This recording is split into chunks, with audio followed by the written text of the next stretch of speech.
Bismillah. Patung macan putih ini menjadi viral karena terkenal dengan kepalsuannya. Macan yang tadinya sangar dan menakutkan, tapi karena palsu dan bentuknya aneh, maka menjadi menggelikan dan lucu. Sama di dunia pernasaban juga, bila nasab itu palsu malah menjadi bahan olok-olok dan candaan. Itulah nasab klan Ba'alwi zuriat palsu. Mari saksikan penjelasan Kiai Haji Imaduddin Usman Al-Bantani tentang nasab Ba'alwi yang mengaku juriat asli Nabi Muhammad Shallallahu Alaihi Wasallam, padahal palsu. Dan penduduk Tarim juga yang disambungkan kepada para sahabat, kebanyakan nasab mereka palsu. Dan tesis Kiai Imad ini didukung oleh sejarawan Yaman, bahwa Tarim sengaja merekayasa nasab sambung kepada Rasulullah Shallallahu Alaihi Wasallam. Sekali lagi, mereka memalsukannya. Yang ada di Yaman saja, peneliti-penelitinya itu sekarang udah ikutnya Indonesia. Sejarawan-sejarawan Yaman, dari Yaman tuh banyak yang menghubungi saya. Ana utabi'ukum ya syafi tarikh Hadramaut. Aku mengikutimu dalam sejarah Hadramaut. Sekarang kami tidak ingin membaca sejarah Hadramaut versi di Yaman, karena fihi tazwirun wa tadlisun. Di dalamnya ada penipuan, di dalamnya ada pembelokan sejarah.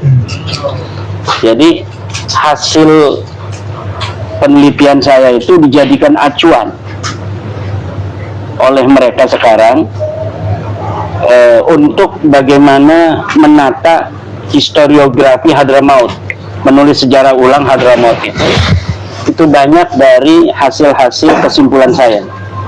Mereka itu mengkritik dari dulu Ahmad bin Isa Al-Muhajir itu, yang nama kata mereka Al-Muhajir, tapi belum pernah mereka berani mengatakan Ahmad bin Isa itu tidak hijrah ke Yaman. Oke, saya mau ambil masalahnya dulu. Oke. Sama santri itu naik motor. Oke. Kemudian bahwa kuburan Ahmad bin Isa kan dijarah itu. Bagaimana orang yang tidak ada di Yaman, kuburannya ada di situ, dijarahin orang? Menjarahin apa itu orang? Mas, Itu orang Yaman sendiri nggak ada yang berani ngomong itu makam palsu. Karena mereka terlalu husnudzon terhadap sejarah yang ditulis di Yaman itu. Nah, kalau kita dari jauh mampu untuk melihat dengan jernih, bagaimana bisa orang yang ada di Madinah 230-an Hijriah, dia bisa meninggal 345 Hijriah. Berarti umurnya 130 tahun dong. Nggak mungkin.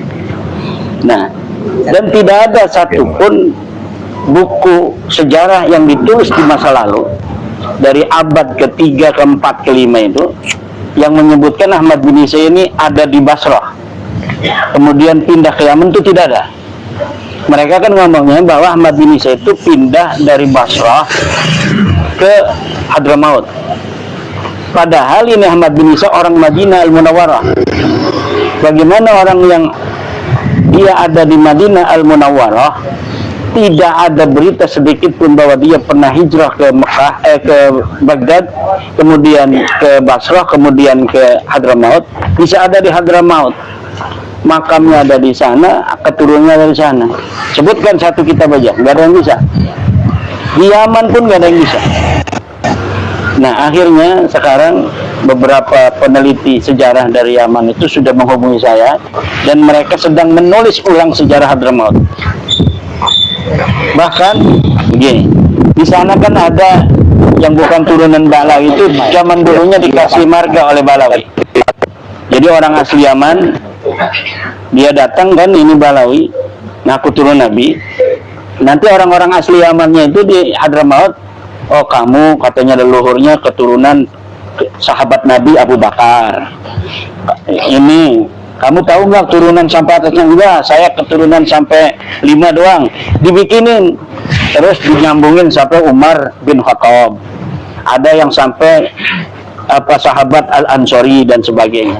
Sekarang ini keturunan mereka sudah menghubungi saya.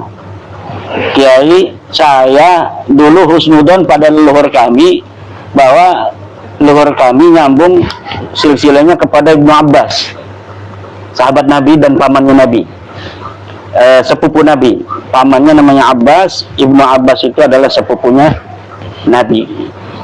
Tapi sementara kita ini terus mengakui, kita juga meneliti, tapi kami belum dapat jawaban. Setelah saya membaca tulisan Kiai Imad, kami sekarang terbuka dan kami menyatakan kami bukan dari keturunan Ibnu Abbas itu, karena itu hanya pemberian dari Balawi aja. Bagaimana dia itu Balawi itu bisa nyambungin nasab orang itu? Agar kedudukan dia sebagai bernasab kepada nabinya diperkuat oleh mereka ini. Kenapa? Dengan memberikan ini keturunan Abu Bakar, ini turun Umar, berarti kan semakin kuat. Kalau dia kan turun Nabi, nah, dia anak buahnya ini, yang turunan sahabat ini berarti anak buahnya Balawi.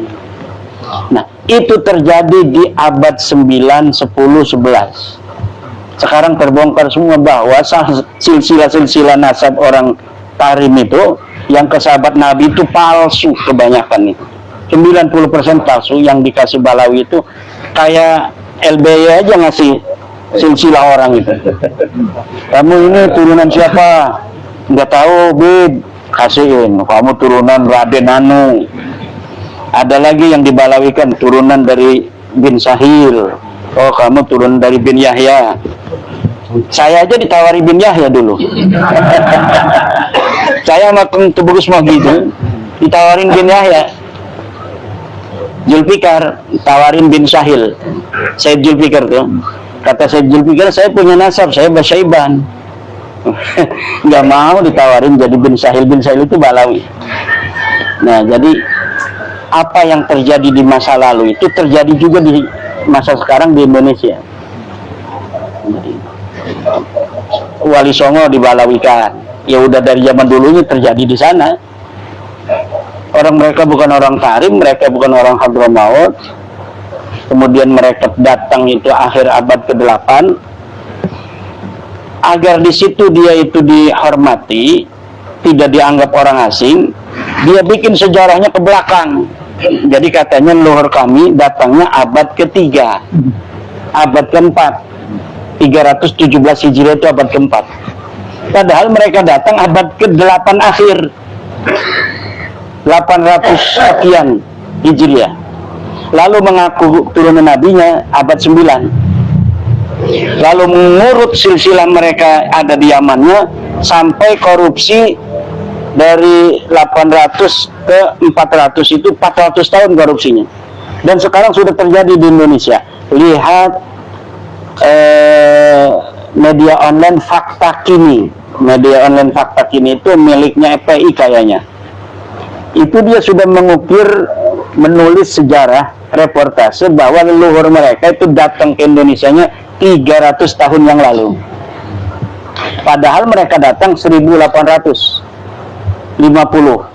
Kalau Taufik Segaf itu kakeknya datangnya 1912. Taufik Segaf itu baru sekali kalau Taufik Segaf itu kakeknya itu. Kalau yang lainnya 1800-an. Utsman bin Yahya itu 1800. Bahkan dia sama bapaknya yang ke sini. Jadi belum ramai orang Balawi datang, Utsman bin Yahya ini sudah ada bapaknya di sini, lahir di Indonesia dia. 1800 itu. Nah, makam-makam yang katanya di Jakarta ada yang 1700 palsu itu.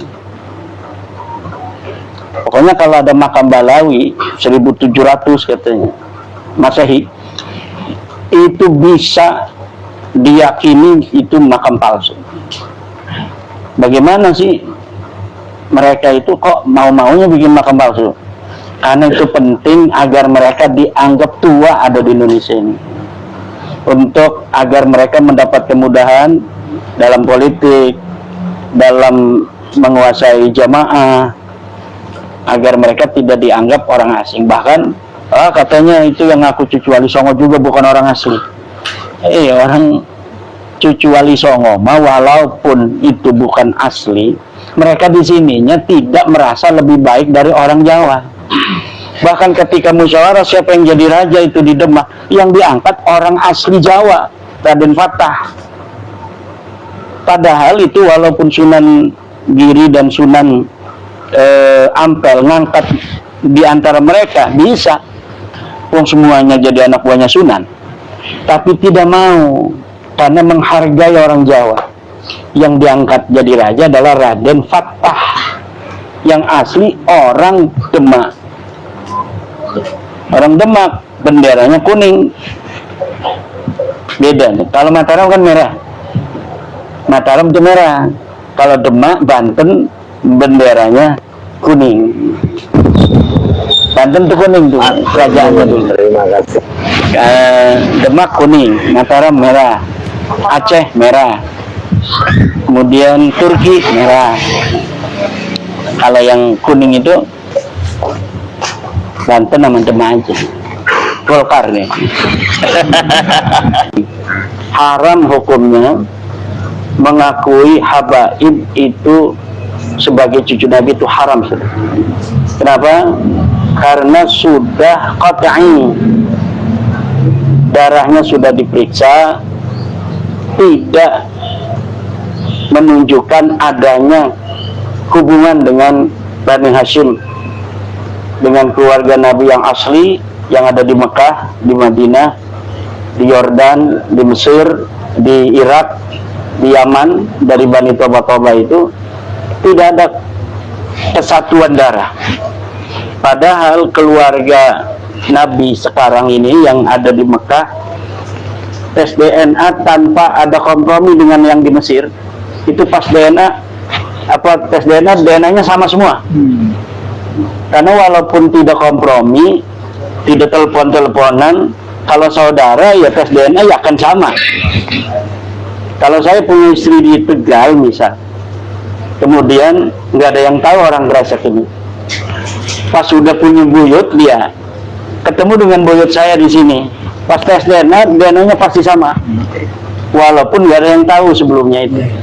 Karena DNA darah manusia itu akan sama kalau dari jalur laki-laki dengan ayahnya, dengan kakeknya, dengan buyutnya sampai ke Nabi Ibrahim. Kalau dia mengaku turunan Nabi Muhammad, berarti dia DNA-nya harus sama dengan keturunan Sayyidina Ali. Nah, Sayyidina Ali itu DNA-nya sama dengan Nabi Muhammad. Walaupun Nabi Muhammad itu ke bawahnya, ke selang perempuan, tetapi anak dan cucunya Nabi Muhammad, anak cucunya daripada anaknya Siti Fatimah, karena bapaknya itu adalah sepupunya Nabi Muhammad, maka DNA-nya akan sama dengan DNA Nabi Muhammad. Karena melalui Sayyidina Ali. Ini rahasia Allah. Kenapa Nabi Muhammad mengawinkan Siti Fatimah dengan Sayyidina Ali? Karena DNA-nya Sayyidina Ali, jalur laki-lakinya sama, satu kakek, yaitu Abdul Muttalib. Abdul Muttalib punya anak Abdullah, punya anak Nabi Muhammad, berarti haplogrupnya Nabi Muhammad sama dengan Abdullah, sama dengan Abdul Muttalib. Nah, kakek bersamanya Nabi Muhammad dan Sayyidina Ali adalah Abdul Muttalib. Karena Abdul Muttalib punya anak Sayyidina Abi Thalib, Abi Thalib punya anak Sayyidina Ali, Ali punya anak Husain. Di Balawi ini ngakunya turunan Husain, berarti harus sama DNA-nya dengan Husain, dengan Ali, dengan Abi Thalib, dengan Abdul Muttalib, dengan Nabi juga sama.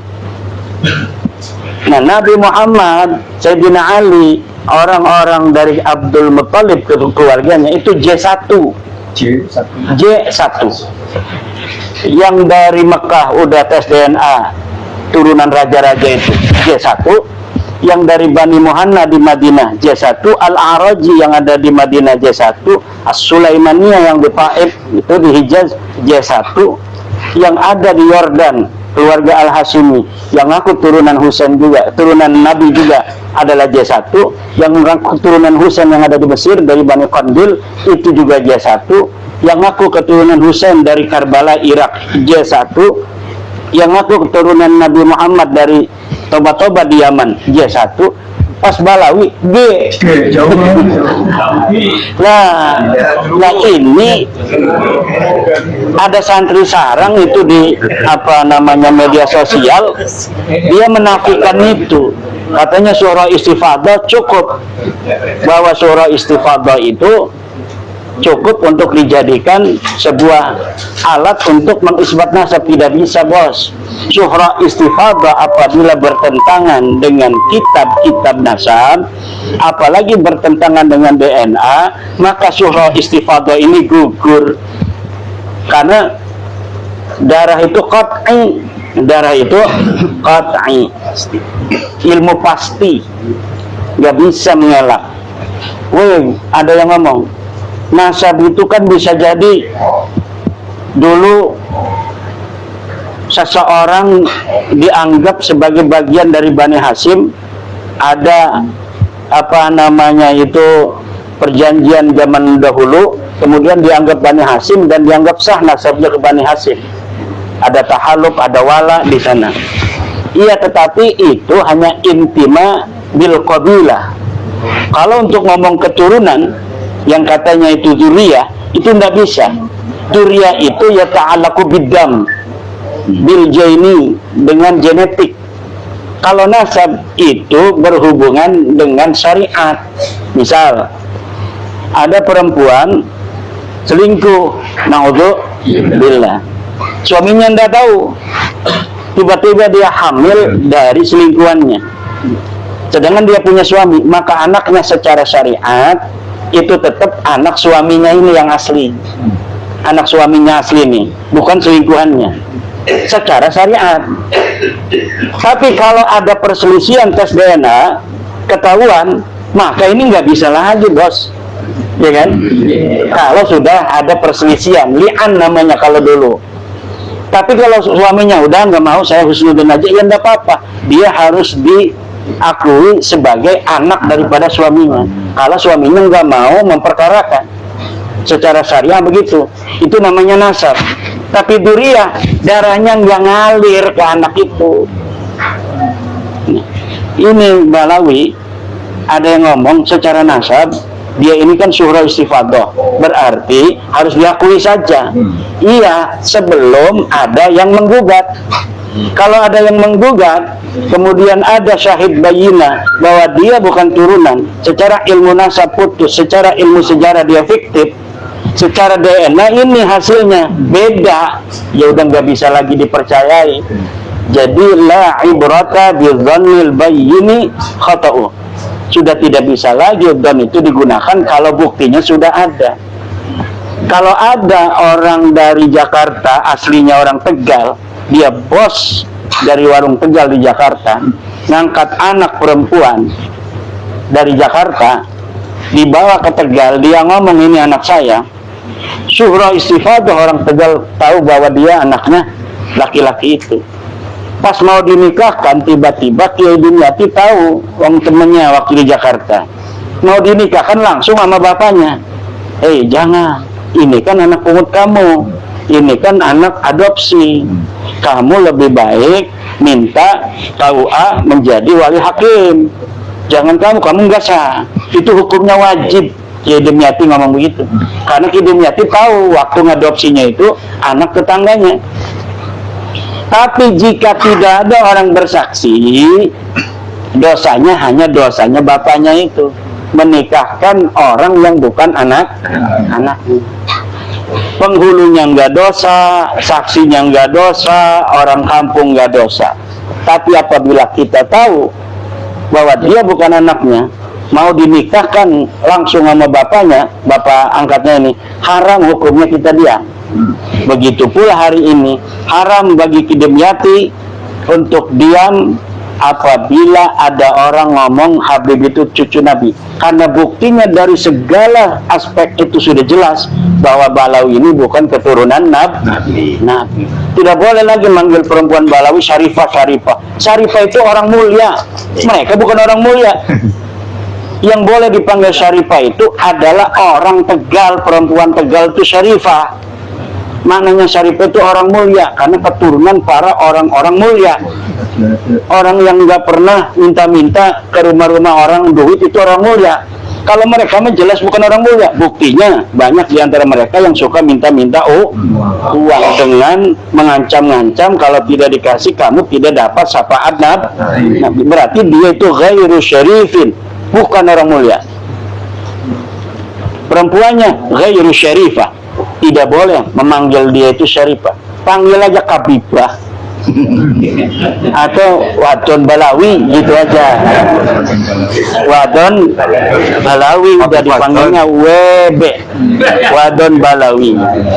Nah itu kesimpulannya. Jadi terus kita berjuang, dan tentu kiai-kiai kita itu yang masih kibin-kibin itu memerlukan waktu untuk dari sing cilik melik kita buruai kuputu napi jemaram iku cie imatutin wong Banten ngomong tutup putu napi kaget deweket. Nah kita tunggu kaget entek. Mudah-mudahan kono bisa jadi sadar maning. Amin. Oleh karena itu mari kita berdoa, mudah-mudahan Allah memberi berkah pada kita semua. Al-Fatihah.